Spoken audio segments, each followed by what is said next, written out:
¿Cómo le va? ¿Qué dice? Muy buenas noches, bienvenidos. Esto es Caníbales aquí por la pantalla de C5N, un programa realmente imperdible esta noche para analizar todo lo que ocurre en materia económica, social y política en la República Argentina con un actor o con dos o tres actores protagónicos, ¿no? Iba a decir uno, pero en realidad son más. Uno de ellos es el Fondo Monetario Internacional. Ineludiblemente tenemos que hablar del fondo, pero también, por supuesto, de declaraciones que ha hecho el presidente de la Nación, Alberto Fernández, hace instantes nada más en la TV pública, en el programa que conducen Luli Trujillo y Pablo Caruso, Desiguales, con algunos registros que quiero compartir con usted. ¿Sabe por qué? Porque es la mejor forma de meternos de lleno en esta dinámica y es la mejor forma también, en todo caso, de discutir qué es lo que el Fondo Monetario tiene reservado para la Argentina, ¿no? Parece mentira, pero hay que plantearlo muchas veces en este sentido.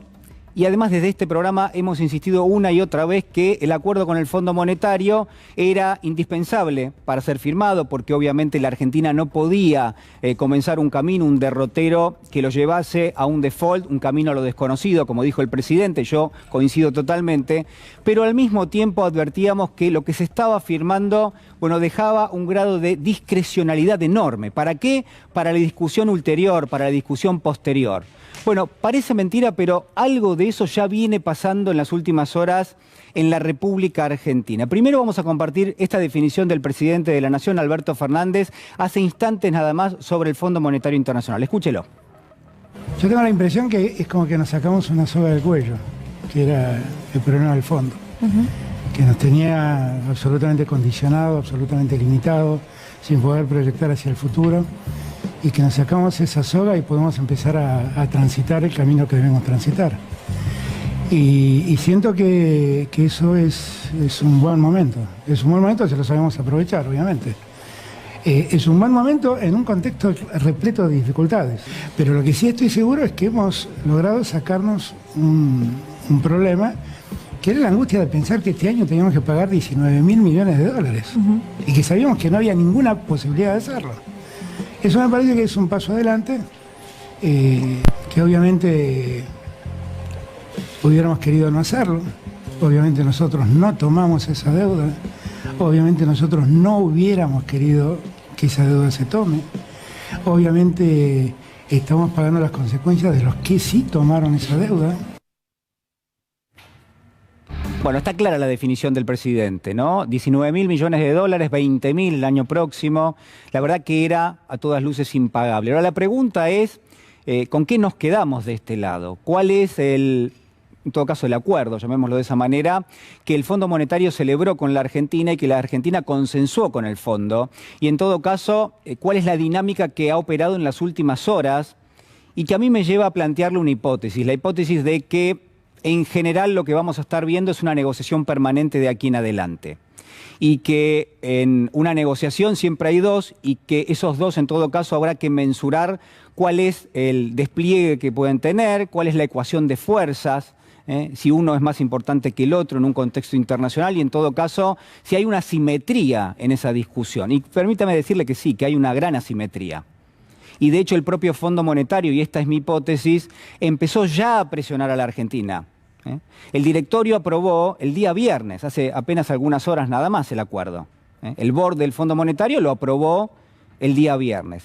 Y dentro de esas horas que transcurrieron desde la firma del acuerdo hasta la aprobación del board, bueno, ya se comenzaba a hablar de que la guerra en Ucrania, bueno, iba a plantear un desafío sin igual a la Argentina, por lo menos a lo que era el consenso para la reducción del déficit, que es uno de los tres ejes que ha planteado la Argentina con el Fondo Monetario en ese acuerdo. Los otros dos, usted lo sabe perfectamente bien, financiamiento del Banco Central al Tesoro, uno de ellos, y bueno, uno podría pensar también que allí está localizado lo que corresponde con el frente financiero, las tasas de interés reales positivos. Ahora, la verdad es que hay una palabra que empezó a dar vueltas en las últimas horas y que a mí me parece que es importante traerla a la mesa de discusión, que es recalibrar. porque el propio Fondo Monetario, en comunicados, en un informe vinculado con la deuda también que se ha conocido en las últimas horas, bueno, parece poner en juego esta palabra. ¿Qué dice el Fondo Monetario? Mire, se lo resumo a grosso modo. Lo que dice el fondo es, mire, como hay una guerra en Ucrania, como eso planteó un escenario donde el precio de las materias primas, el precio de la energía, de los granos en general, ha trepado muchísimo, eso sin ninguna duda va a operar a contramano del acuerdo que firmó la Argentina con el Fondo Monetario. Lo que no dice el fondo, pero está claro que va de suyo que esto es así, es que si a la Argentina le va a ser más difícil hacer un recorte en los subsidios energéticos, sencillamente porque el precio ha escalado de una forma exponencial, la pregunta es, ¿qué va a pedir el Fondo Monetario a cambio? Es decir, si uno, siendo el gobierno, va a disculpar, se va a pedir un waiver y va a decir, bueno, no voy a hacer el recorte en los subsidios energéticos sencillamente porque el precio ha escalado muchísimo. Bueno, ¿cuál va a ser la moneda de cambio que va a pedir el Fondo Monetario? Y acá quiero leerle muy sucintamente un párrafo de ese informe al cual estaba haciendo referencia. Dice el Fondo Monetario, horas después de haber votado a favor del acuerdo con la Argentina: los riesgos para el programa son excepcionalmente altos, para el programa firmado con la Argentina, y los efectos secundarios de la guerra en Ucrania ya están materializando en este sentido. Al contrario, y en este contexto, la recalibración, pone el Fondo Monetario, temprana del programa, incluida la identificación y adopción de medidas apropiadas, según sea necesario, será fundamental, dice el FMI, para lograr los objetivos del programa. Es decir, que lo que plantea el fondo es, miren, ustedes firmaron un acuerdo. Ahora, en todo caso, lo que vamos a hacer es recalibrar, redimensionar y hasta cambiar, uno podría decir, las variables de ese acuerdo. Pero lo que no se va a cambiar es lo que ustedes comprometieron. Es decir, el resultado comprometido, ese está fijo.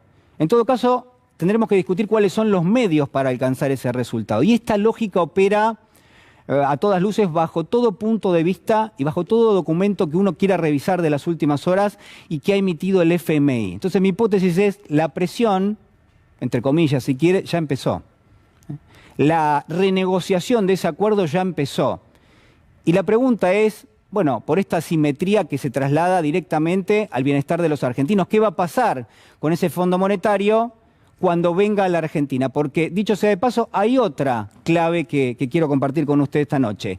Usted se acuerda que una de las consecuencias del acuerdo es que va a haber revisiones trimestrales. Viene el staff del fondo, revisa las cuentas, revisa si el derrotero que ha tomado la Argentina en materia económica es el acordado, y en todo caso ahí aprueba o no aprueba un desembolso que permite pagar el préstamo que tomó el expresidente Macri desde el 2022 al 2024, repagar ese préstamo desde el 2022 al 2024. Y entonces lo que dijo el fondo en las últimas horas es, miren, la verdad, como todo ha cambiado tanto, como si no se hubieran dado cuenta hace 2 semanas, pero como todo ha cambiado tanto ahora, lo que vamos a hacer es adelantar la revisión. Y entonces en lugar de julio, se va a hacer en mayo. Es decir, que en mayo ya va a haber un staff del Fondo Monetario en la Argentina para llevar adelante la revisión y para recalibrar.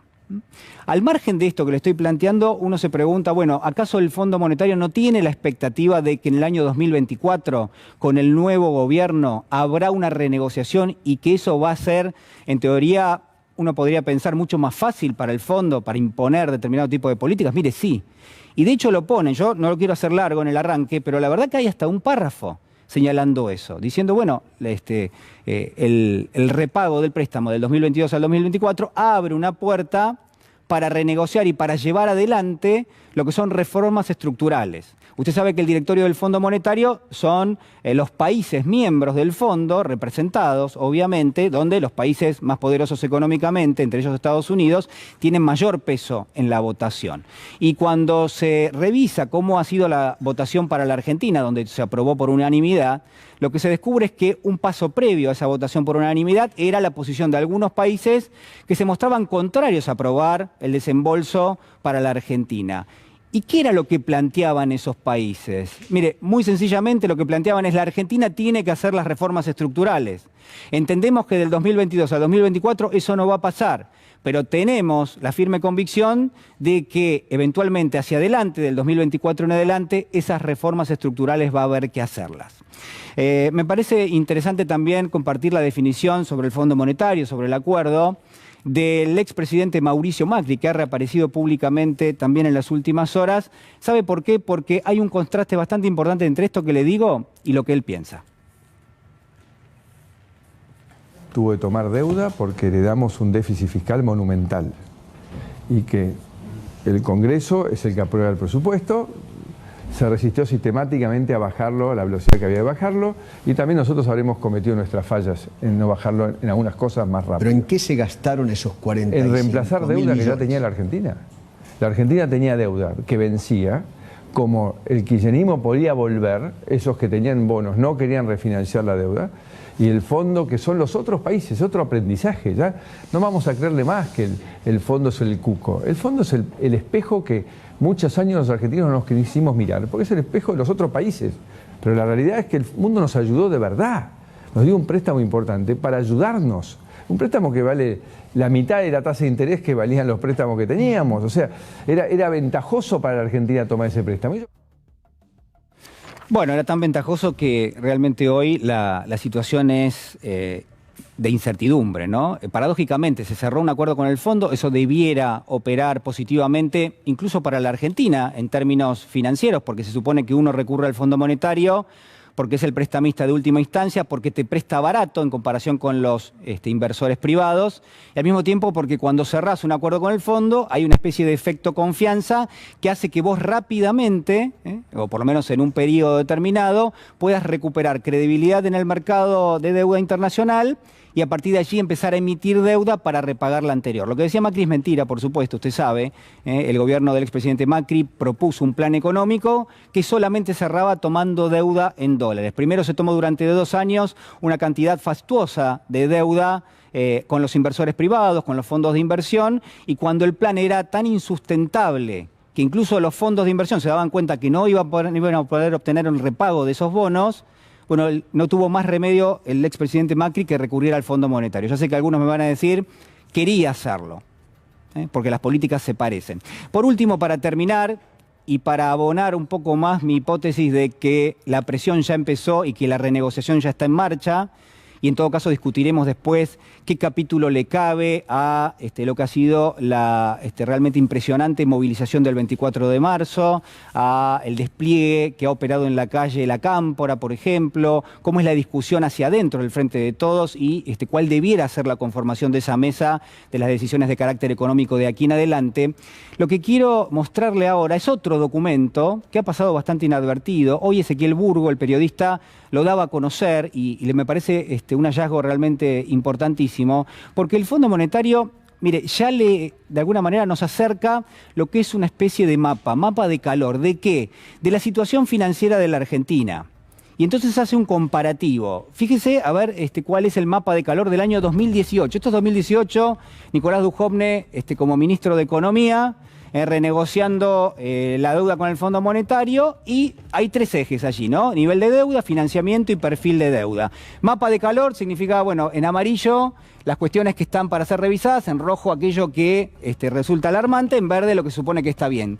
Lo único que tenía Dujovne relativamente bien para el Fondo Monetario en aquel momento era la tasa de interés, que era exorbitante, usted la recuerda, producto de la bicicleta financiera, y a razón de eso es que se genera tanta deuda después, ¿no? Por supuesto. Pero nivel de crecimiento, el equilibrio en las cuentas públicas para los niveles de deuda, la posición del dólar, todo eso estaba en amarillo, es decir, había como cierto acompañamiento. El financiamiento también, cada una de esas cuestiones estaba, uno podía pensar, a ser reordenadas, pero el Fondo Monetario le daba el visto bueno a Nicolás Dujovne. Y con respecto al perfil de deuda, bueno, la percepción del mercado, fíjese ahí, ¿no? Requerimiento de deuda en los mercados, cuánto la Argentina iba a necesitar de deuda. Decía el fondo, a la deuda de corto plazo, estás mal, Argentina, estás complicado. Entonces ahí tiene usted una evaluación del año 2018. Ahora, el fondo dio a conocer en las últimas horas la evaluación para este año 2022. Y uno se pone a pensar y dice, bueno, a ver, si cerraste un acuerdo con el Fondo Monetario, se supone que las proyecciones son positivas, se supone que en función de lo que debiera ser un poquito el acompañamiento del fondo con la Argentina, bueno, que la evaluación tendría que ser relativamente buena. Bueno, mire lo que es este mapa de calor. No cambiaron los colores de pronto. Acá hay como una risa generalizada. Claro, ¿qué pasó? Digamos, se le fue el PowerPoint hacia el rojo. Bueno, esta es la evaluación que hace el fondo en las últimas horas de la posición financiera de la Argentina. Todo rojo. Lo único que está en amarillo es la deuda pública en poder de los fondos extranjeros, que dicho sea de paso, está en amarillo porque Martín Guzmán renegoció más de 80.000 millones de dólares hace apenas año y medio. ¿Y sabe qué dice el fondo? Venga, señor director, porque ya, digamos, es todo rojo prácticamente, no hay que hacer ningún análisis. Lo que dice el Fondo Monetario, para terminar, es que esta situación que estamos viendo allí, que este rojo permanente en el plano financiero, solamente va a cambiar si la Argentina cumple con el acuerdo. Es decir, que el propio fondo ya está diciendo, miren, la verdad que la situación es insostenible. A ver si lo encuentro. Lo que dice el fondo es, la deuda de la Argentina es sostenible, pero no con una probabilidad alta. Usted se acuerda, ¿no?, de esta especie de metáfora, eufemismo, donde el fondo no te dice que no podés, sino que te dice, bueno, que es sustentable, pero no con alta probabilidad. Bueno, lo mismo dice en este caso de la situación financiera de la Argentina en términos de los mercados internacionales. Porque, por último, ¿cuál es el objetivo que tiene el Fondo Monetario con la Argentina? Que cumplamos el acuerdo, poder torcer permanentemente la discusión en torno a qué es lo que tiene que hacer la Argentina, eventualmente en el año 2024 llevar adelante las reformas que hoy no pudo imponerle, en teoría, al gobierno nacional. Y por último, y para terminar, que la Argentina pueda, años adelante, 2026, 2027, 2028, emitir deuda en los mercados financieros internacionales para repagar en gran medida la tasa de interés que va a haber que pagarle al Fondo Monetario y que, dicho sea de paso, todavía no sabemos bien ni siquiera cómo se lo vamos a devolver, porque todavía no está en el acuerdo eso. Así que este es el plano de situación, me parece muy interesante para discutirlo con las y los caníbales. Por último, para terminar, porque también es relevante y va a ser casi el puntapié de la discusión, bueno, ¿qué pasa con la inflación en la Argentina? Que es una temática que sistemáticamente venimos tratando aquí en el programa. Para mí es importantísimo, es más importante que esto que acabo de decirle, pero uno podría preguntarse qué piensa el fondo de la inflación en la Argentina. Dentro del marco de las cosas que va a imponer el fondo, ¿va a estar la inflación? ¿Va a estar bajar la inflación? ¿Va a estar controlar la evolución de los precios? ¿Va a estar ponerle una tapa a lo que es la escalada que ha tenido y sobre todo con determinadas empresas que realmente han hecho un desastre en la remarcación? Bueno, esto decía el presidente de la inflación. Diablo, yo necesito que la gente pueda vivir en paz y que los precios bajen. Ahora, hay diablos que hacen subir los precios. Y lo que hay que hacer es hacer entrar en razón a los diablos. Se puede hacer entrar en razón a los diablos y si no, lo dije también en el discurso, aplicaremos las herramientas, los instrumentos que nosotros tenemos. Todo lo que tenemos. La ley de abastecimiento es uno de los medios. Todos los que tenemos. Lo que hay que entender es que es cierto que se ha desatado una guerra que ha potenciado el precio de los alimentos y el precio de la energía. Es cierto que la Argentina en ese lugar tiene una posición casi de privilegio porque puede vender mucho alimento al exterior. Esto a mí me parece espléndido como oportunidad. Lo que no me parece espléndido es que eso se convierta en un problema para los argentinos. Mi obligación primera es para con el ciudadano, el que tiene que ir a comprar el paquete de fideos, el kilo de harina, el kilo de azúcar. Ahí está mi obligación primera. Bueno, Hueira no puede con su genio. Lo vamos a saludar. Bueno, bienvenido, José Manuel. ¿Cómo te va? Finalmente, acá estamos, muy bien, gracias ¿Bien? a Dios. Me decías que estabas feliz, yo dije, ¿por qué? ¿Por la marcha del país, por el acuerdo con el fondo, por los precios? Me decía, no, por haber venido, por estar con nosotros. No, por estar con ustedes, los extrañaba a los compañeros, así que, no, muy bien de estar acá, sí, bueno, felizmente. ¿Tenemos frío, señor director? ¿Se puede bajar un poquito del aire? Nos van a matar. Por favor, les pedimos esto, que no sea un castigo el tema del aire. Natalia, salvo buenas noches. ¿Cómo estás, Julián? Ahí bien? Escuchaba lo que decía Alberto de los precios diabólicos. Y es bueno recordarlo después del 24 de marzo, que bueno, son los mismos grupos económicos que se beneficiaron con la dictadura militar y que tuvieron la complicidad y la responsabilidad empresarial. Para decir un dato, los alimentos subieron un 700% aproximadamente, los derivados de la producción animal en la dictadura militar. Entonces estamos hablando de ese demonio, en términos así maniqueos en que lo decía Alberto, pero que es para recordar, porque el móvil económico de la dictadura militar fue cambiar el patrón de producción industrial de acumulación por el patrón de la especulación. Bueno, uno de los ejes que a mí me interesaba remarcar en este programa, y lo hacemos sistemáticamente, es esto, ¿no? ¿Qué quedó de la última dictadura cívico-militar? ¿Cuál fue la imposición? ¿Qué matriz económica se forjó en aquel momento? ¿Si ha cambiado todo tanto o no? Esa es una pregunta que tenemos, sobre todo en materia económica, ¿no? Si muchas veces no se termina discutiendo políticas que fueron impuestas en aquel momento. Y vamos a estar con este tema porque la verdad que las propuestas, yo no sé decir de la derecha, pero sí de los partidos que juegan con la derecha, son todas viejas conocidas: dolarización, banca offshore, reducción de salarios, ¿no? Bueno, digo, la verdad que en ese plano lo vamos a estar viendo. Úrsula Vargés, ¿qué tal? ¿Cómo Buenas está? noches. Muy buenas noches. Sí, estuvo circulando además un video de Martínez de Oz en las redes, que uno lo escucha y son exactamente las mismas políticas neoliberales. Ahora bien, escuchando al presidente de la Nación, yo lo que me pregunto es, ¿y? Digo, ¿no? Porque todos sabemos lo que nos está costando llegar a fin de mes, muchísima gente la está pasando mal, todos sabemos eso, y la pregunta es, ¿y la guerra que había sido anunciada contra la inflación? Me parece que como que solamente se relata, ¿no? Sí. Lo que está sucediendo. No veo que haya medidas muy firmes, y sí creo que hay realmente, no creo que sean diablos, son gente muy mala, que son los mismos empresarios, como decía Nati, del proceso militar, cívico, eclesiástico además, y que todavía lamentablemente en nuestro país, si bien hemos podido condenar a muchos militares, todavía no hemos ido por la pata civil, Sí. ¿no? Y siguen estando en esas empresas que son finalmente el status quo real, ¿no? De nuestra Argentina. Sí, a mí, voy a decir, viste que los chicos dicen me la bajó, que es espantoso. Empezamos digo. livianitos. Pero no, a mí me la bajó que el presidente hable del diablo. Porque, digamos, en la mística, en la Sí, yo creo que liturgia- se pasa al plano superempírico, así cuando es bien terrenal. Claro, y tiene que Hay ver con- nombres, son nombres y apellidos. Hay nombres y No, apellidos. no, digo, se entiende, es el presidente, no quiere ser agresivo. Por ejemplo, el que lo dijo, a ver, señor director, si lo tenemos a Roberto Feletti, el secretario, bueno, él sí los mencionó, a ver.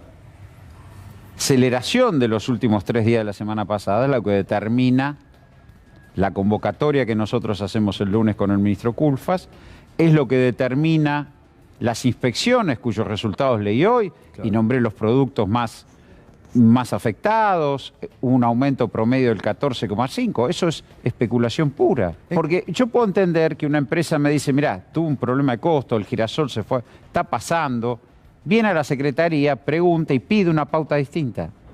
Y la consideraremos. Ahora, de golpe, y porque sí, y además, otro tema que pasó es que los supermercados que venían frenando esas listas de precios las dejaron correr. Los supermercadistas. Hubo amenazas, Molinos y La Serenísima. Lo digo porque esto pasó. Bueno, y después agregó una lista más Sí. importante, ¿no? De empresas.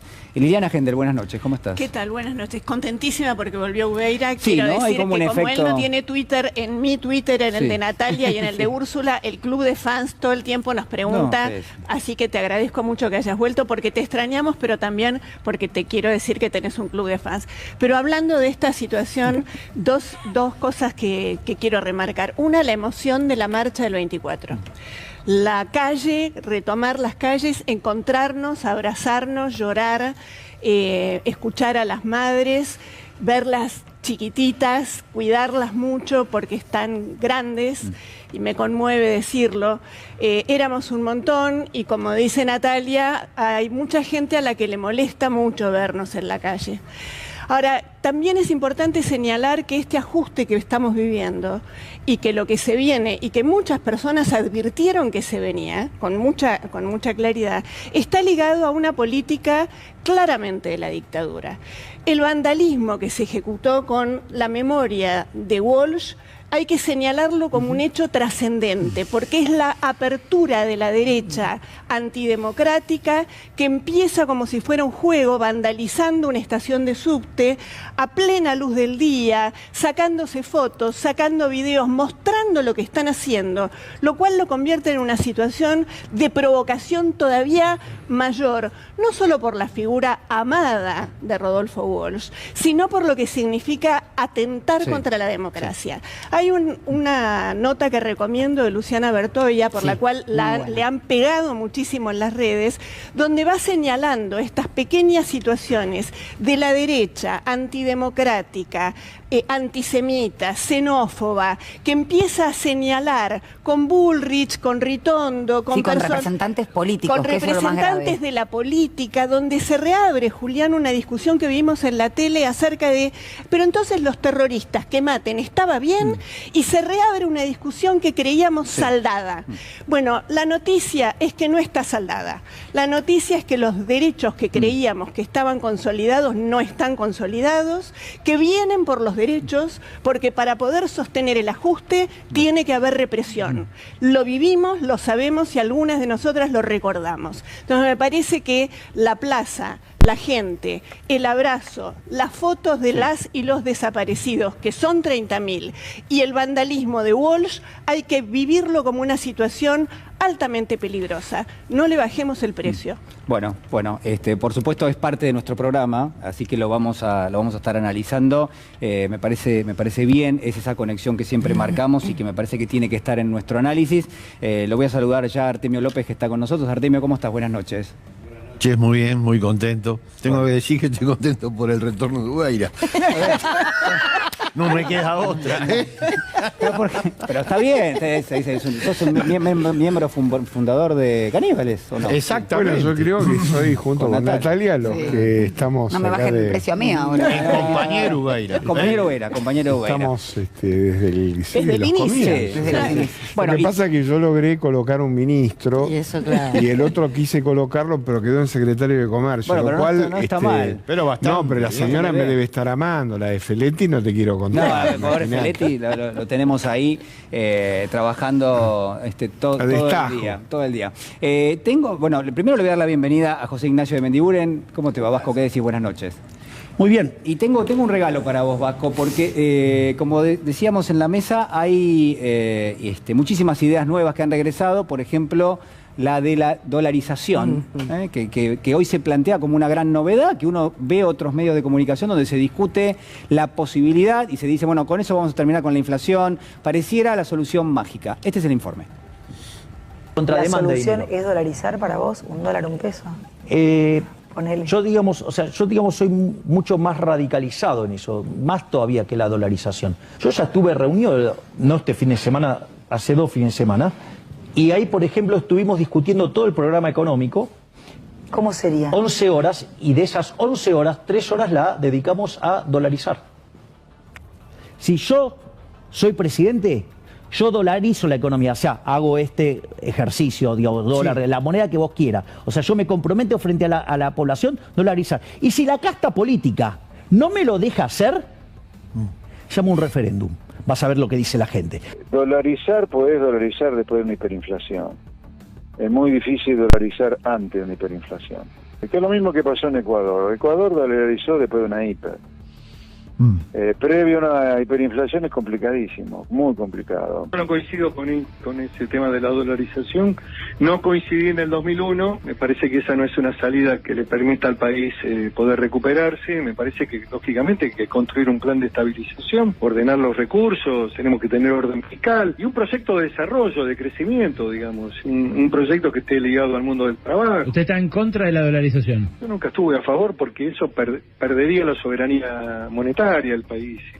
No creo que sea conveniente. Te ponen un símbolo como puede ser la dolarización, que a alguno le puede sonar como algo positivo, y no te dicen para llegar a la dolarización tenemos que hacer un ajuste tremendo en el gasto público, en el gasto social, en las tarifas públicas, ¿no? El peso lo tenemos que defender por ser argentinos, porque primero que ganamos en pesos. Es una utopía hablar de dolarización. Primero que si vos querés cambiar la base monetaria, el M1, toda la guita que hay en la República Argentina, necesitas por lo menos 180.000 millones de dólares. Estamos rogando que el fondo nos traiga 9.000. O sea, esa guita no va a aparecer. Y si no aparece esa guita, es una brusca devaluación con lo que sabemos que puede dejar esa brusca devaluación. la inflación no es un problema exclusivamente monetario, ya ha quedado probado. Y cuando las soluciones tienden a restringir el efecto monetario, convertibilidad o dolarización, el efecto es que se cae la industria a pedazos, con la consecuente pérdida de empleo. Ya lo vivimos, eso fue la convertibilidad mantenida durante 10 años, ya lo vivimos, terminó en el 2001. Bueno, muchas cuestiones para señalar. Esto que ustedes veían recién, la última declaración del presidente, desde hace instantes nada más, tenemos una televidente que me aporta, me dice, Julián, la periodista le dijo, no puede quedar bien con Dios y con el diablo. Y entonces el presidente tomó esa imagen para hablar del diablo. Bueno, hecha la aclaración, es importante, gracias. Vasco, a ver, te escuché durante la semana, vos sos uno de, creo yo, de los testigos más importantes de aquello que pasó en la Argentina por la dolarización. Sin saberlo, te volví a traer el libro. Sí, ahí está, lo tenemos. Está todo. Vos sabés que está calcado. Sí. Cambiamos a Milei por Ávila. ¿Te acordás de Ávila? ¿Cómo no que me era voy a acordar de Selma, Ávila? y era, bueno, cambiamos de personaje. Es loco, los argumentos lo mismo. Pero yo veo que algunos empiezan como a convivir. Sería posible, pero habría que. Es imposible. Vos con la dolarización estás entregando las herramientas de la política económica. Vos no tenés más política monetaria, no tenés política fiscal. Pasás a ser un suburbio de los Estados Unidos sin nada de lo que tiene Estados Unidos. Pero además, para que fuera posible y tener un prestamista de última instancia, que no hay sistema financiero del mundo que no lo tenga, la Reserva Federal tendría que aceptar ser el prestamista de última instancia del sistema financiero argentino. Una locura. Pero fíjate, vamos a lo más importante, que acá lo describimos. No es casualidad. Cuando una sociedad vos la llevás a lo que todo el día, miremos en profundidad lo que está pasando. Vos tenés toda una campaña de desestabilización, de enloquecer a la gente. Mientras la Argentina real se pone de pie todos los días, todos estos te la destruyen. ¿Qué es lo que pasa? ¿Qué capitaliza este muchacho? La bronca de la gente hacia la política, y tenemos que hacernos cargo de algunas cosas, en muchas cosas más. Entonces, en esa bronca, te mete esas cosas, prueban, empiezan. Entonces mañana te van colocando locuras que nunca la Argentina tendría que aceptar en un estado normal. Vamos a la inflación, pues otro tema igual.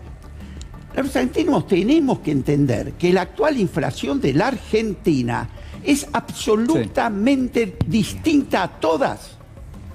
Acá había una quiebre mundial con una crisis de una guerra que no podemos decir, la inflación es del gobierno. Entendamos. ¿Qué recibió? Pero a ver, Vasco, ya había inflación antes de la guerra. Pero por eso, muchísima. Déjame que te diga la secuencia. ¿Qué recibió este gobierno? A los campeones de la inflación, que la manejaban de taquito y nos dejaron 54%. Todavía, con la guerra y la pandemia, no los alcanzamos. Mirá si se harán expertos. Después, ¿qué hizo el gobierno? Primer año lo llevó al 37%, ¿o no? Después nos explotó la bomba atómica en el mundo, que a Estados Unidos lo llevó a cuadruplicar la inflación. Pero a ver, Vasco, ¿pero por qué? Por no dejar caer la economía. No, porque si no, yo te explico, va a ser difícil bajar la inflación. Y ya la veo a la oposición, parados diciéndote qué vas a hacer. Entonces yo le digo, ¿qué harías vos? Porque tu expertise no es fuerte. El problema es que hay la guerra, y la guerra nos pegan dos temas claves en la inflación y en la canasta básica alimentaria: los alimentos y la energía. ¿Viste lo que está pasando en España? Perdón, ¿vieron lo que está pasando en España? Las discusiones son todas por lo mismo, ¿no? En el mundo. No, pero pará, acá es más grave. Si vos te haces cargo como responsable y permitís que lo que te llevaron, te dejaron el incendio, se cruzaron de vereda, y en vez de alcanzarte un balde, te cierran la canilla. No, hermano, vení, hacete cargo. Esto es un problema de todos los argentinos, y así lo tenemos que plantear. Pero perdón, Vasco, ¿cómo hacemos para que se hagan cargo? Porque yo hace meses que escucho que se tienen que hacer cargo quienes la contrajeron. Ok, ¿cómo hacemos? Yo te digo, primero los pongo a la luz. ¿No te gusta desacoplar los precios internacionales de los internos? Bueno, decirle a la gente que vas a pagar el pan 1.000 pesos. Entonces, decí qué vas a hacer. ¿No te gusta ahora que tengamos que subsidiar tarifas? Bueno, decirle a la gente que con el millón de BTU a $60 no vas a subsidiar y la tarifa va a costar 80.000 pesos. A ver, quiero preguntarle a Artemio. Lo que vos no podés piensa, decir, que opines sin pagar costos. Artemio. No, en líneas generales, obviamente, con respecto a la responsabilidad de Macri y de los neoliberales, estamos totalmente de acuerdo. Cuando desembarca la dictadura teníamos 6 puntos de pobreza y con Néstor llegamos a 54, después de 27 años de las recetas estas que estamos discutiendo acá. O sea, no hay ninguna duda de que cuando gobernaron nos destrozaron. Ahora, creo que estamos en una situación crítica, que la inflación que hoy vivimos es una inflación que daña mucho, en particular a los sectores populares. Mira, yo traje un indicador que está publicado, está en internet, del Observatorio de Precios de Provincia de Buenos Aires. No sé si es oficial de provincia, pero es interesante el informe. En 2016, la canasta básica alimentaria, y estamos hablando de los trabajadores estables, del RIPTE, ocupaba el 26.8% de su salario. 2017, todo con Macri, 25.6%. 2018, 27%. 2019, 30%. Ahí parte el gato. Hoy es el 33%. ¿Qué dijiste? ¿Ahí parte el dato? El gato. El gato.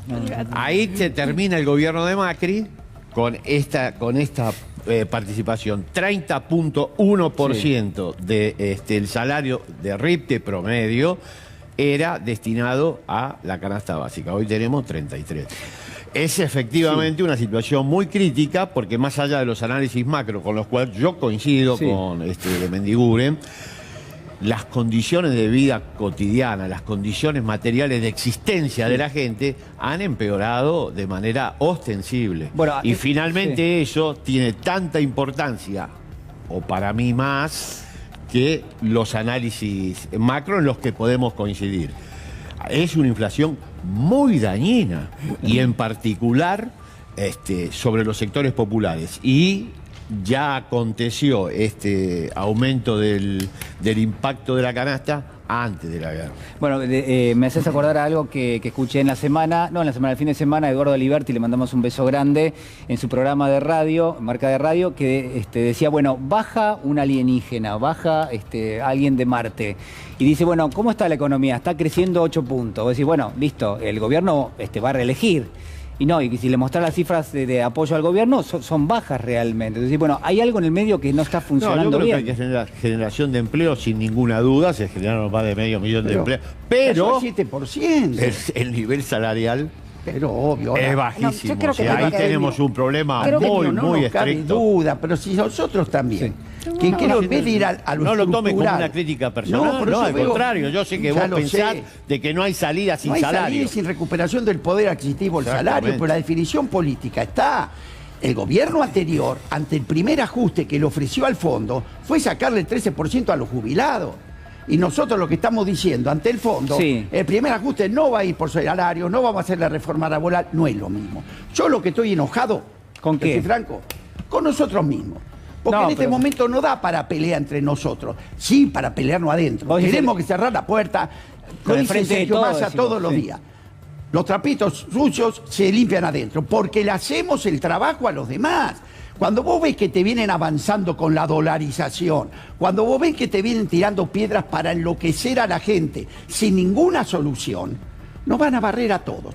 Entonces nosotros hemos llegado como Frente Renovador a este espacio por la unidad del espacio. Y creo que se debe preservar a cualquier precio. Por lo tanto, no es que no hay diferencias, tengámoslo claro, pero vamos adentro. Nosotros estuvimos este fin de semana, el sábado, en Las Heras, con toda la primera sección electoral de la provincia de Buenos Aires reunido. ¿Qué dijimos? Ya está el fondo. Bueno, nos gustó más, nos gustó menos. Ahora, ¿qué nos queda? ¿Qué hacemos? Vamos a discutir todo. ¿Qué hacemos? Ahora sacamos la ley de agroindustria. Ya ganamos 4 años. Pero, a ver, esos 4 años vamos a seguir discutiendo. Pero Vasco, la discusión me parece que es lo que marca Artemio hoy. Digo, ¿cómo se le mejora la calidad de vida a la gente? Además, yo voy a agregar hacia adentro, ¿qué lo vamos a hacer? La unidad es un gran valor a preservar. Ahora, la unidad del FDT se rompió ya. No. en términos de representación electoral se perdieron 4.100.000 votos que habían acompañado en 2019. Hay 2023. A menos que la unidad 2023. sea simplemente una visión de lo que ocurre en Palacio, debemos coincidir de que el Frente de Todos hoy, en términos de representación política, electoral y social, no es el Frente de Todos del 2019. Bueno, esta política, el Frente de Todos asociado a esta política y ahora más con el sistema sistemático de extorsión del fondo, produce efectos electorales. Lo sabemos muy bien. Mirá, bueno, hay una proyección. Estos son 20 años de proyección. Hoy estamos en una guerra mundial y local. A mí no me gustaría que dentro de 20 años, viste como dijo Catopodis, nos juzguen, porque mientras estaba la guerra nosotros estábamos peleando por 4 o 5 cosas. Bueno, no me lo voy a perdonar. A ver, Natalia. No, digo que yo creo que la noción fundamental es también la precariedad que da respecto al salario, ¿no? Porque la noción de precariedad, o sea, en el 2021 el poder adquisitivo, los salarios se elevaron en un 55 y un 58% privado y público respectivamente. Sin embargo, ahí no se contempla la alta tasa de clandestinización que hay de las relaciones laborales. Pero me parece que cuando siempre hablamos de trasuntar esta discusión, para la gente, esa gente no tiene... hay una condición precaria absoluta, porque aún así teniendo trabajo, ese salario no alcanza. Y me parece que la discusión se reduce en mayor rentabilidad o más salario, porque en la puja distributiva esa es la cuestión. Y a mí me asusta porque el Fondo Monetario Internacional está hablando de bajar las barreras regulatorias, que ya sabemos lo que quiere decir eso, respecto de la inversión, respecto de la productividad y también respecto al salario. Entonces, me encanta que no haya reforma estructural previsional y laboral a nivel nominal, pero a veces si hay un ajuste, tiene que haber un ajuste, tiene que haber una reducción del déficit fiscal, que eso impacta en la falta de subvención a lo energético y demás. Esta es la discusión que me parece que tenemos que dar. Yo porque creo que el ajuste lo podemos encarar creciendo. Fíjate el tema del gas. Y distribuyendo, Vasco, claro, por supuesto. La definición política, porque si no parece que hablamos lo mismo. La definición política de dar prioridad a la recuperación del poder adquisitivo del salario, ¿está o no está? ¿Es fácil? Bueno, depende de todos nosotros, pero la definición política está. No es difícil. Segundo, y hay que tocar intereses también, eso claro, es fundamental. Segundo, por eso hay que estar unidos, ¿eh? Lo peor que no se pare. A ver qué opina Lo peor que no se pare. El doctor Ubeira, doctor. Sí. Como verás, soy un disciplinado total. No queremos disciplinar. Permanezco en silencio. Tenés dos miradas. La mirada de Artemio, que lo que plantea es, bueno, está todo bien a nivel macro, pero a nivel micro, o en todo caso con la gente, nada más y nada menos, hay algo que no está funcionando bien. Y el Vasco, que lo que dice es, hay 2023, dijo recién, es decir, que hay una proyección nuevamente de este gobierno hacia adelante, pero al mismo tiempo dice, tenemos que discutir hacia adentro. Sí. Bueno, yo tengo una información de un político de primera línea del oficialismo que sostienen de que la unidad no va a quebrarse desde ningún lugar, sino que lo que va a haber es seguramente una dura crítica a aquellas acciones del gobierno que no concuerden con lo que significa el esquema productivo o con salir, digamos, de este encierro en el que están. O sea que las críticas ahora pareciera que no van a ser veladas, sino que van a ser colocadas arriba del tapete y en forma pública. Con lo cual no sé si eso va a favorecer el tema de la unidad, porque una cosa es estar unidos, otra cosa es estar revueltos. Y me parece que el tema del Fondo Monetario Internacional fue un parteaguas del cual seguramente van a tener que recomponer. Yo creo que el déficit más importante que hubo en materia de esta cuestión del Fondo Monetario Internacional, y no me he cansado de decirlo en este programa, es la falta de explicitación a la gente de qué carajo estamos arreglando con el Fondo Monetario Internacional y por qué Guzmán supuestamente es un pelotudo. Digo, a lo mejor lo es, pero la verdad es que me interesaría saber qué pasó durante estos 3 años para que aquellos que de alguna manera conforman este frente dejaron que el señor Guzmán hiciera lo que hizo y realmente estemos en un brete en el cual hay una verdadera crítica. Esto por un lado. Sí. Dicho esto, me parecieron que para la salud de la República lo más importante que ha ocurrido es la adenda al discurso principal del senador Oscar Parrilli, que explicó con lujo de detalles por qué no estaba de acuerdo con la decisión que tomaba el presidente. Y por el otro lado, para ponernos también del otro lado, también llama la atención, yo me recuerdo una fábula que me leyeron de chiquito mi viejo, en el cual decía que había un zorro que quería comerse una gallina, pero realmente había una gran reja y no podía. Entonces la estimulaba todos los días diciéndole que cada vez se parecía más un águila. Total que la gallina, en un enorme esfuerzo, saltó la barrera y, por supuesto, como todos sabemos, el zorro se la comió. Entonces el final de la fábula es que dice que cuando el zorro aplaude el vuelo de la gallina tiene mucho de qué preocuparse. Y realmente el indicador, digamos, de Gallego que tengo yo, dice concretamente que si las dos, digamos, fuentes principales de apoyo son el Fondo Monetario Internacional diciendo de que este acuerdo fue fabuloso y la oposición que aplaude de la segunda bandeja comiendo pochoclo, viendo como realmente el oficialismo se caga a palos, es realmente una cosa que debería preocuparnos a todos. Esto lo digo, digamos, en lo práctico. Ahora, si este gobierno le va mal, y si estas ostensibles disidencias afectan la gobernabilidad de la República Argentina, estamos en un problema de características enormes que no sé quién va a venir a resolverlo. Entonces, digamos, yo entiendo de que el pueblo no gobierna ni delibera sino por medio de sus representantes, pero es hora que los representantes se pongan a la altura de las circunstancias y sepan que están patinando todos sobre hielo finito. Y si esto se va a la mierda, nos vamos a la mierda todos. Entonces, llamo a la responsabilidad pública a todos, a la oposición no, porque uno lo ve a Macri y dice, bueno, obviamente es parte de lo mismo, ¿no? Pero digamos, a aquellos que tienen la responsabilidad de gobierno. Entonces, me parece que los muchachos de la Cámpora tienen que cejar su tono. En la época nuestra estos pibes no nos llevaban ni siquiera los panfletos, lo quiero decir en tono enfático. Nosotros venimos de una generación que éramos mucho más jodidos que estos pibes de la Cámpora. Pero por el otro lado también quiero ser enfático en aquellos que de alguna manera participan del albertismo. Entonces, si no nos ponemos de acuerdo, esto termina, pero mal no, muy mal. Úrsula.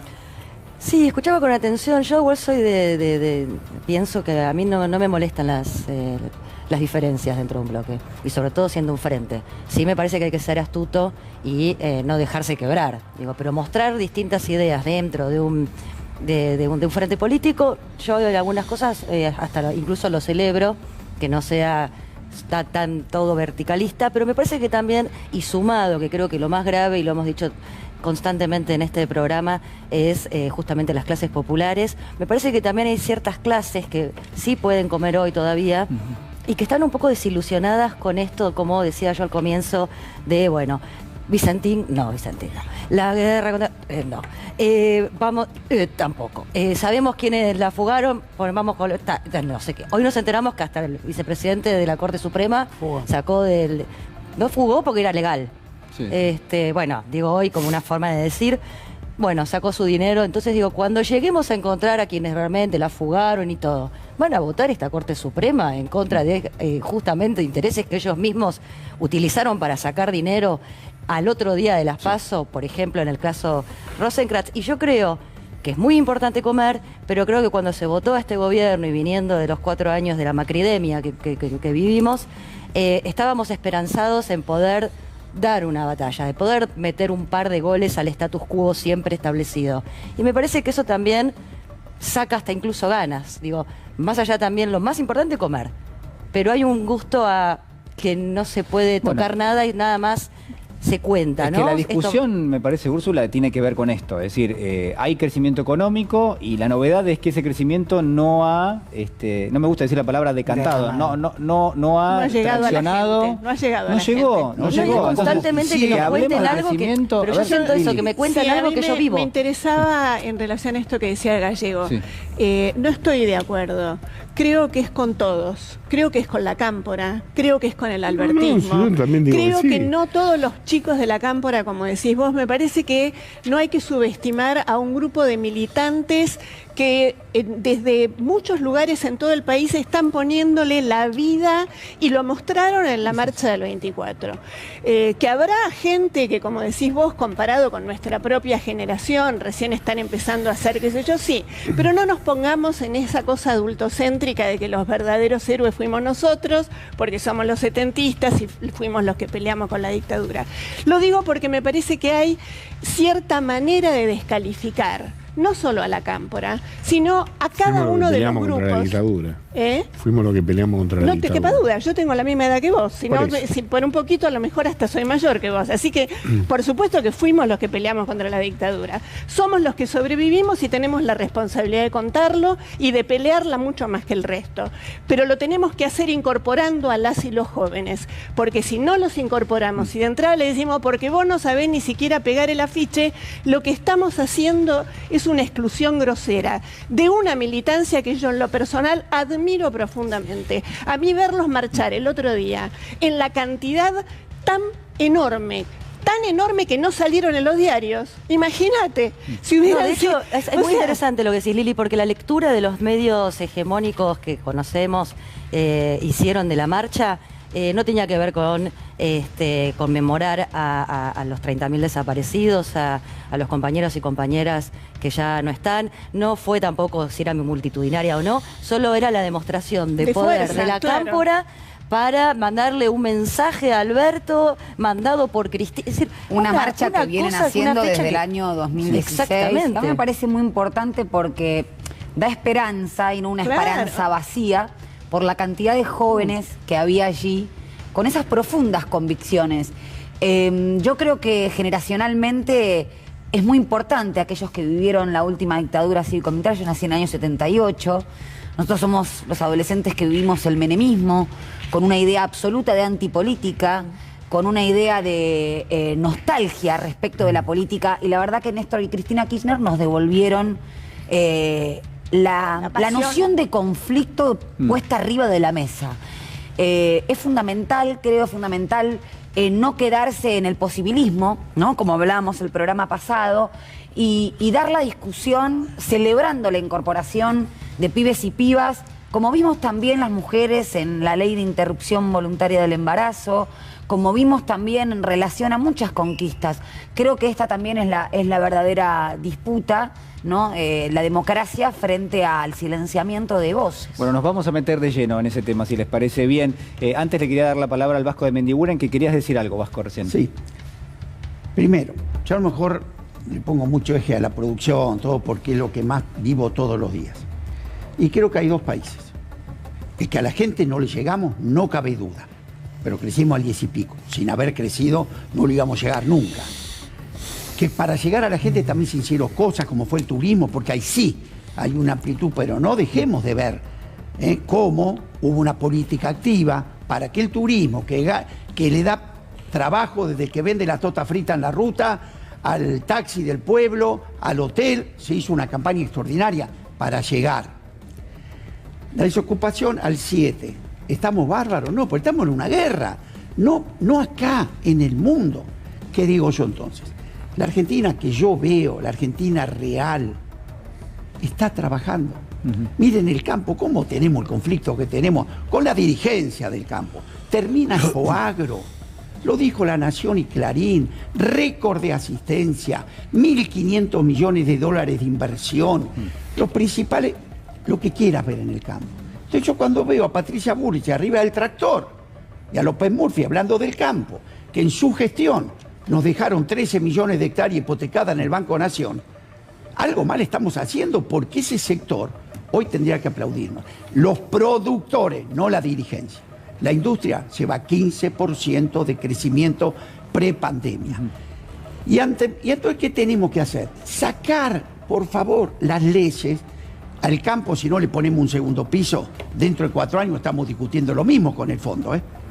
Entonces, para poder disfrutar esto, digamos que existe, si no hay unidad del campo nacional, tenemos serio riesgo que nos derroten. Y que va a venir otra vez. Leámoslo, la historia, hasta los mismos personajes. Entonces yo pido esto. Nosotros, el Frente Renovador, ¿saben? Llegamos a la coalición, perdimos la mitad del frente porque mucha gente no quería, pero siempre Sergio priorizó la unidad. Entonces queremos discutir porque es sano, coincido con vos. ¿Cómo no vamos a discutir? Y esa juventud que a mí me apasiona, porque creo que de ahí va a venir el cambio de actitud de la Argentina futuro. Pero ojalá no nos separemos. Los que vandalizaron el subte también eran jóvenes. Ojo, porque la juventud no los convierte automáticamente en héroes o en ídolos. Los que vandalizaron... A Milei lo sigue la juventud también. Bueno, entonces, no todo. Mucha juventud caminó desde la ESMA hasta la Plaza de Mayo con las banderas de la Cámpora. No evitemos los trazos gruesos, porque me parece que nos perdemos una posibilidad de pensar qué es lo que está pasando con una sociedad de la que en algún momento tomamos cierta distancia. Y los medios, esos medios que claman, desde donde claman por la unidad, son los que participan y alimentan permanentemente la guerra, ¿no? Construyen Yo no quiero darle de enemigos. comer. Bueno. Vasco, te queremos agradecer muchísimo la participación en este programa. Nos metemos de lleno, señor director, con el informe del 24 de marzo. A ver.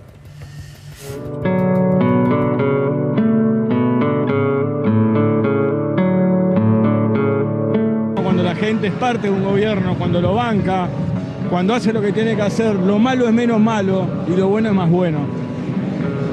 Es con la gente adentro, siempre, compañero.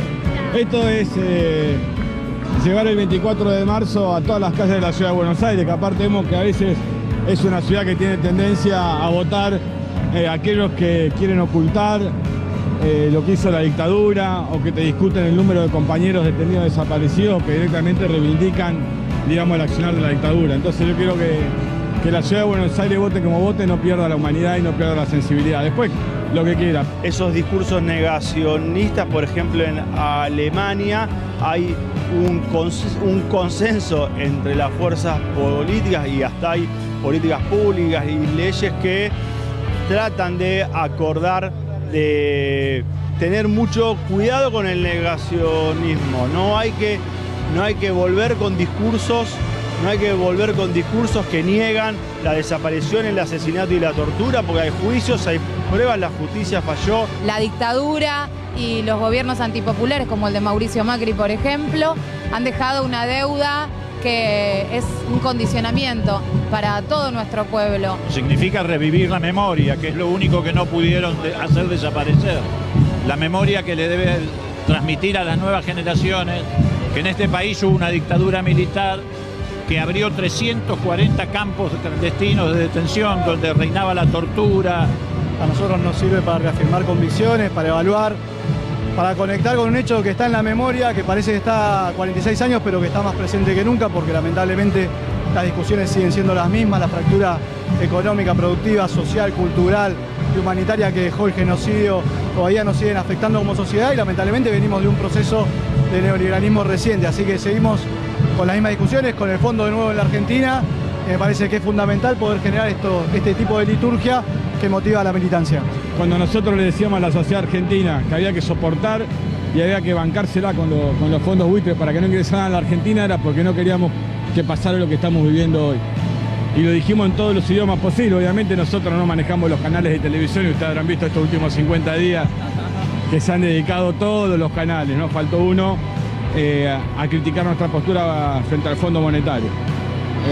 Bueno, acá uno elige los estudios de televisión o la calle y la gente, y esto está claro.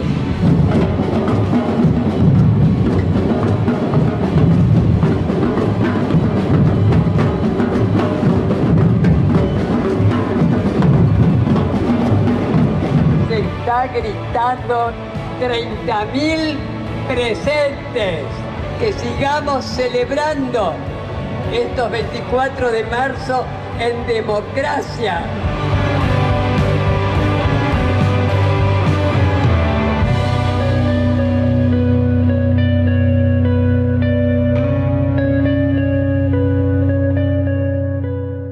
Bueno, le mandamos un saludo a Adrián Guillot, que fue la persona que editó este maravilloso informe. Lo saludamos a Amado Boudou. Buenas noches, Amado, ¿cómo estás? ¿Cómo estás? Muy buenas noches. Bueno, te vi en la marcha. Sí. ¿Cómo estuvo eso? Y realmente fue muy impresionante ver tanta y tanta juventud, tantas pibas, tantos pibes, y juntándonos con los que no somos tan pibas ni tan pibes. Y hay varios mensajes ahí, ¿no? Uno es terminar con este cuento de los libertarios y los jóvenes. Me parece que está muy sobrerepresentado en la televisión, muy inducido por los medios comerciales y por sectores de poder, esta idea de que hoy los jóvenes son libertarios. Vimos el número que dio la policía de la Ciudad de Buenos Aires, insospechada de kirchnerismo, es de más de 100.000 manifestantes ese día. Así que este me parece que es un dato muy importante, muy conmovedor, porque además lo que yo creo es que esta marcha del 24, después de 2 años de no tener marchas, es un puente entre el pasado y el futuro. Cuando uno leía o relee hoy la carta de Rodolfo Walsh, la carta abierta de Rodolfo Walsh a la dictadura, una persona que había sufrido la pérdida de su hija en esa situación con el terrorismo de Estado, empezaba hablando de eso, pero terminaba hablando de que la dictadura venía a imponer un modelo socioeconómico. O sea, el genocidio cívico-militar con nombres concretos que podrían ir desde Martínez de Oz hasta hoy Blaquier, de los que andan dando vuelta, que puede ir con el nombre de Cavallo entre los artífices de las políticas económicas junto con Martínez de Oz. Ese genocidio tenía un sentido más allá de la tortura, más allá de las 30.000 y 30.000, las y los 30.000 detenidos, desaparecidos en la República Argentina, que era imponer un modelo socioeconómico. Y me parece que este rebrote que hemos visto del negacionismo, de la vandalización de la estación de subte Rodolfo Walsh, tiene que ver con la cercanía de un gobierno que implica las mismas políticas que trajo la dictadura, que es el gobierno de Mauricio Macri y todo lo que está alrededor de esto. Por eso es que ha sido tan impactante, tan fuerte esta marcha, pero tan impactante y tan fuerte la memoria de lo que pasó en Argentina. Y tiene que ver con la discusión sobre el fondo, tiene que ver con la discusión sobre los ingresos de nuestra población, tiene que ver con discusiones que parecían enterradas y vuelven a aparecer en la Argentina, ¿no? Vuelve a hablarse de sistemas parecidos a la convertibilidad, vuelve a hablarse de sistemas parecidos a la dolarización, vuelve a hablarse en la Argentina de regionalizar y anular a las provincias que preceden a la nación en nuestra organización política. Y vamos para decir, che, pará, estamos en un canal de televisión, hay que hablar de las cosas que tienen que ver con la vida de la gente. Bueno, yo te digo que este acuerdo con el fondo es inflacionario. Como fue inflacionario el acuerdo de Martínez de Oz, como fue inflacionario cada vez que el fondo apareció en la Argentina. ¿Por qué es inflacionario? Y porque trae tasas de interés más altas. Es inflacionario porque dice que el dólar tiene que seguir a la inflación, cuando sabemos que es al revés, que la inflación sigue a las devaluaciones. Es inflacionario porque pide salarios cada vez más bajos.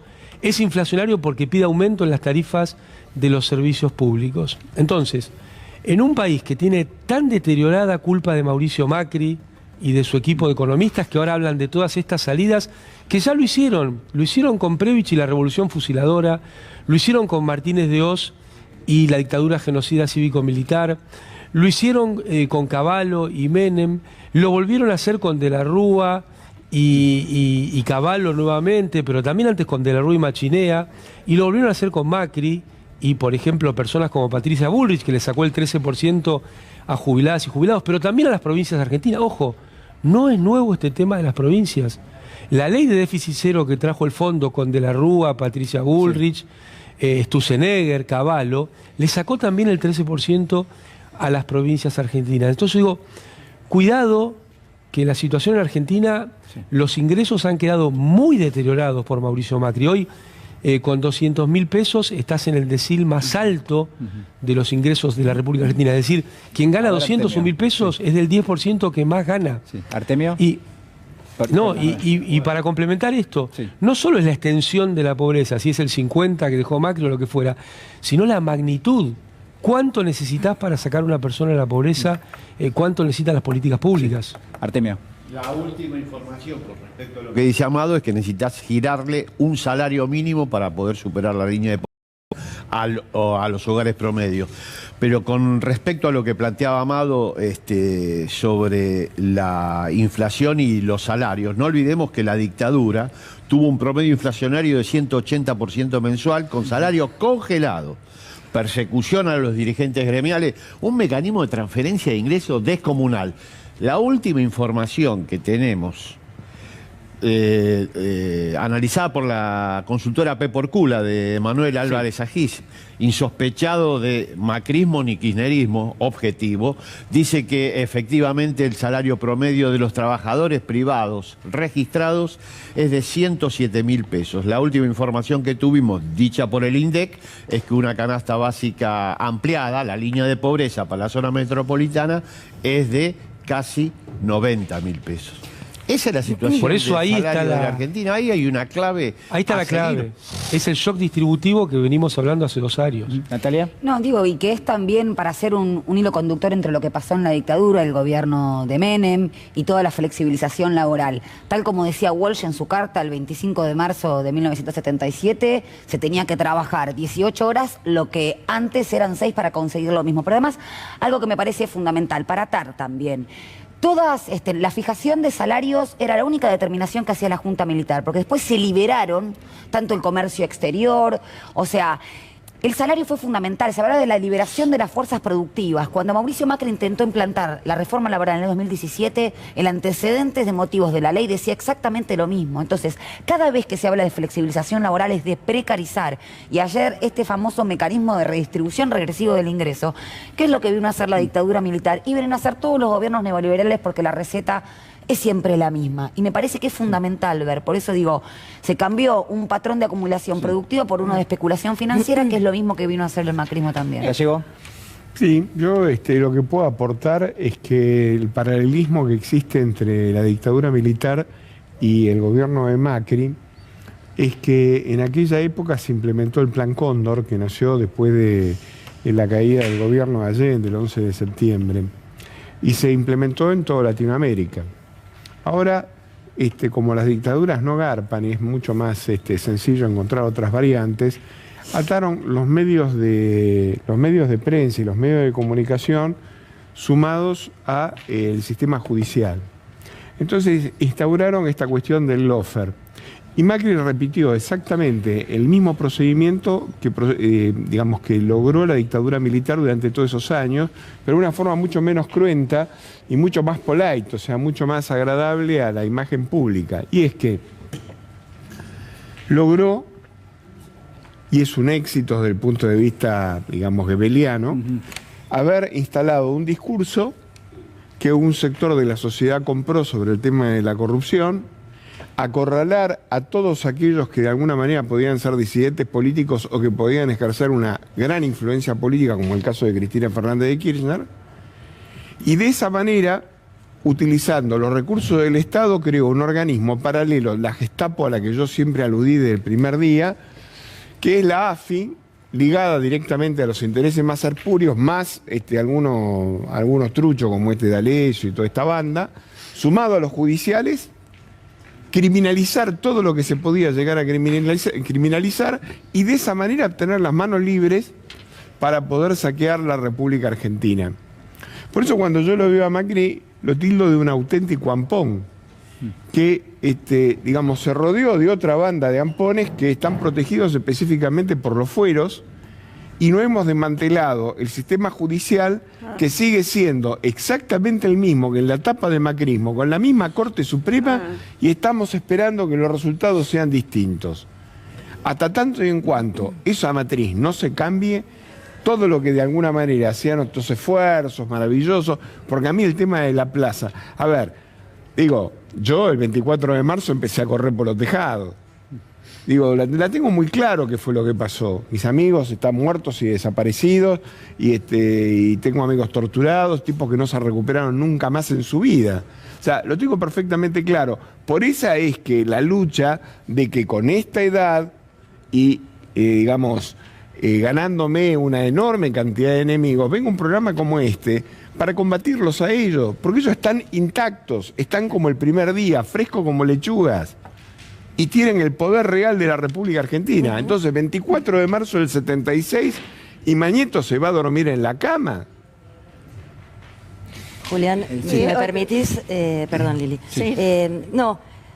Digo, para mí son lo mismo. No es menor el silencio, por ejemplo, en sus cuentas, distintas redes del expresidente Mauricio Macri sobre el 24.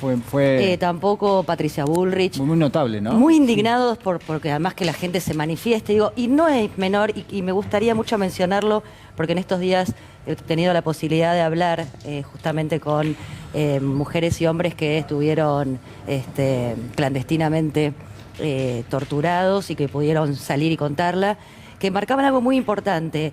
No era gente al voleo la que se llevaron. No, claro. Digo, iban a buscar a toda una generación que aniquilaron, que eran los futuros economistas, los futuros políticos, los futuros sociólogos, lo que se puedan imaginar, y sabían muy bien a quién buscar. Porque se había instalado mucho también esto de, bueno, si tenías estabas haciendo algo raro. No. Fue un plan justamente en una mesa de trabajo también, muy parecida, como decía acá Ubeira, sobre la que vimos de la Gestapo, para perseguir a quienes iban a ser el futuro de esta nación, y la aniquilaron. Entonces, digo, me parece, y lo pongo en la mesa también, plantearnos una ley que pene al negacionismo. Y si no es a la gente de pie, sí me parece, y esto es muy en serio, que quienes sean negacionistas no puedan tener cargos públicos en este país. Es decir, si la señora Doña Rosa quiere decir, no fueron 30.000, bueno, qué sé yo, después veremos. Pero quienes nos representan y están en el Congreso o en cualquiera de las patas de la democracia, no puedo, como pueblo, me pongo mal porque nos atraviesa a todos, ¿no? Digo, a mí me duele un montón que cuando... es que digo, me duele que además la locura de que los 24 de cada año salgan a decir no son 30.000, digo, basta. Digo, basta. Pero además no son 30.000, son 25, como si pero uno no en un campo de concentración. No quiero ningún representante de mi país que sea un negacionista. Me parece que llegó el momento de que hay que decir basta, en serio. Me parece que es válido hacer una pequeña mirada internacional del problema. Argentina es uno de los pocos países, por no decir que el único en el mundo, que trató por medio del sistema judicial la represión de una dictadura brutal como la que se vivió. El caso de España, por ejemplo, que es el caso que más me toca, pues yo soy hijo directo de españoles. O sea, yo conozco casos de gente que saben positivamente que su abuelo o su bisabuelo está en los muros del pueblo y no lo pueden desenterrar. Entonces la gente, cuando se explica cómo puede ser que en el Parlamento español se den con semejante violencia, se dan con semejante violencia porque todos aquellos que de alguna manera, este nacionalismo catalán, es que de alguna manera Madrid le sigue pareciendo de alguna manera parte del franquismo. Los vascos le pasa exactamente lo mismo, y es porque ellos en ningún momento, con ese famoso pacto de la Moncloa, que lo único que colocó fue cemento sobre la memoria, finalmente resolvieron un problema de trascendencia. Entonces, para mí el 24 de marzo es un orgullo enorme, porque nos habla de un nivel de sociedad que está por encima del promedio de las sociedades mundiales para la resolución de estos conflictos. Entonces, si tenemos estas capacidades, ¿cómo puede ser que de una vez por todas no resolvamos el problema de que no hay discusión con respecto al tema de los desaparecidos y que el neoliberalismo en la Argentina no puede gobernar nunca más? Entonces, como tuvimos un nunca más de desaparecidos, tiene que haber un nunca más de contracción de deuda. Amado. No, por eso a mí me parece muy importante siempre resaltar lo de cívico-militar y volver a hacer énfasis que el horror tuvo que ver con la imposición de un modelo social y económico. Los números que tenía Argentina hasta ese momento nunca más se volvieron a repetir, ya sea en desempleo, en industrialización, en participación del salario en la renta nacional. Y esto es muy importante, por eso muchas veces dicen, uy, ustedes hablan de cosas que no tienen que ver con la vida diaria. Sí, tiene que ver. Los salarios son bajos porque existió esa dictadura y porque Macri volvió a tirar un escalón para abajo después de los 12 años de Néstor y Cristina. El endeudamiento es violento porque existió esa dictadura con Martínez de Oz y porque Macri volvió a repetirlo en este tiempo. Las tarifas son impagables porque existió esa dictadura y porque Macri volvió a poner en marcha esa situación. Entonces, no es lo mismo. El modelo que está en disputa a partir de días como el 24 de marzo, es si hay una Argentina para 5 millones que se matan de risa y 40 millones que miran con la ñata contra el vidrio, o muy por el contrario, es un país para todos. Y un país para todos, ¿sabes qué significa?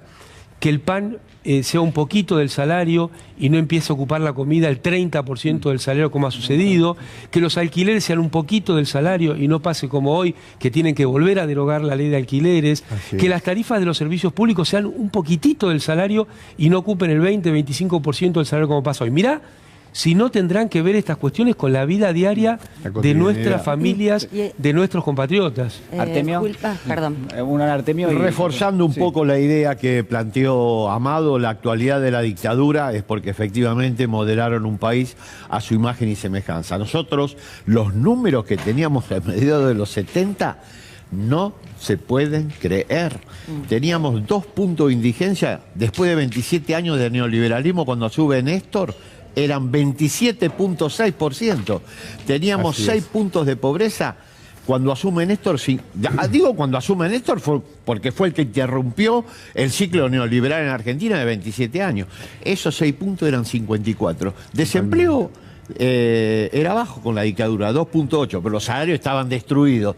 Néstor tomó esos 2.8% del 74 y tuvo 24 puntos. La informalidad laboral era de entre 8 y 12 puntos, depende del momento en que la medida. 50 puntos. Eso fue la dictadura militar y sigue siendo el proyecto neoliberal en Argentina que dice que hay que hacer ahora para resolver los problemas que tenemos. Pero que cuando dicen lo que hay que hacer, una cosita, es muy importante esto, porque yo siento que, y reivindico también el ejemplo que somos para el mundo de cómo hemos juzgado a a los militares, pero me parece que quedamos como a mitad de camino. Digo, porque toda la pata civil tan importante que le abrieron las empresas y las fábricas para avisar a los militares que fueran por los trabajadores, sindicalistas, gremialistas, me parece que hasta ahí llegó y nos quedamos nada más como con la pata militar, más allá de que lo decimos, la justicia y la Corte Suprema a la cabeza ha dejado todos los juicios durmiendo en un cajón hasta que, por ejemplo, Blaquier cumplió 80 y tantos años y entonces, bueno, ahora no puede ser juzgado y se irá al otro plano. Y apuntalando esto antes de Liliana. No, el amparo de la Corte. No hay que perder de vista que muchos de los que hablan a favor de estas políticas son voceros del capital concentrado, son voceros, se presentan como economistas profesionales, se presentan como contendientes políticos, pero son voceros de esos grupos empresariales. Por eso la dolarización le serviría a muy poquitos grupos, pero destruiría definitivamente la vida soberana de la República Argentina. Bueno, nos quedan 3 minutos, me dicen, así que quisiera cerrar justamente para hablar en términos laborales, recordar que el 23 de abril de 1900... Se cambió el horario, ¿no? Se cambió el horario, Gallego. Tenemos media hora menos. No, evidentemente el placer me consume.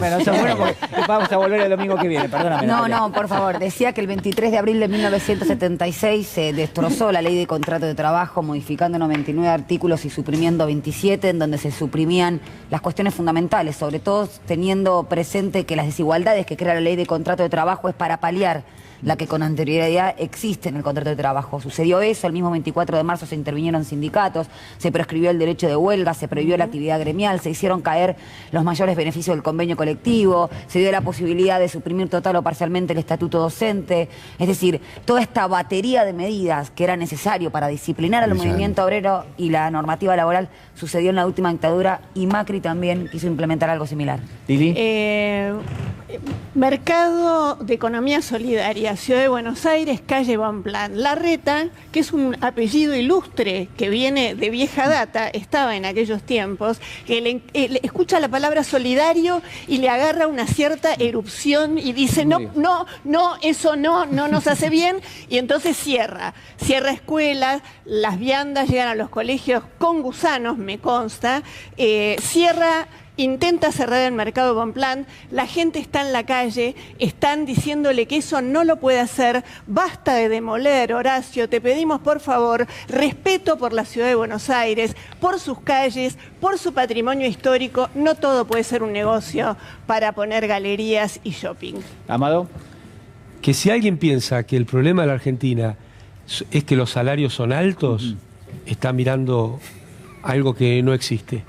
Pero de eso lo que necesitamos es un shock distributivo que mejore los salarios y las jubilaciones. Mirá, Macri aumentó de hecho la edad de las mujeres para que se jubilen a los 65 años. Si no se repone en junio la moratoria previsional, eso se va a consolidar y las mujeres se van a poder jubilar recién a los 65 años y cada vez va a haber menos jubiladas y jubilados en la República Argentina. Bueno, importante. Hemos hablado, me parece, de muchos temas relevantes de la actualidad. Por supuesto, siempre el ejercicio para nosotros es volver hacia atrás, ver qué pasó en la Argentina y tratar de unir, ¿no?, aquello que ha pasado con esto que muchas veces se propone como nuevo y que definitivamente no lo es y es muy peligroso en muchos aspectos.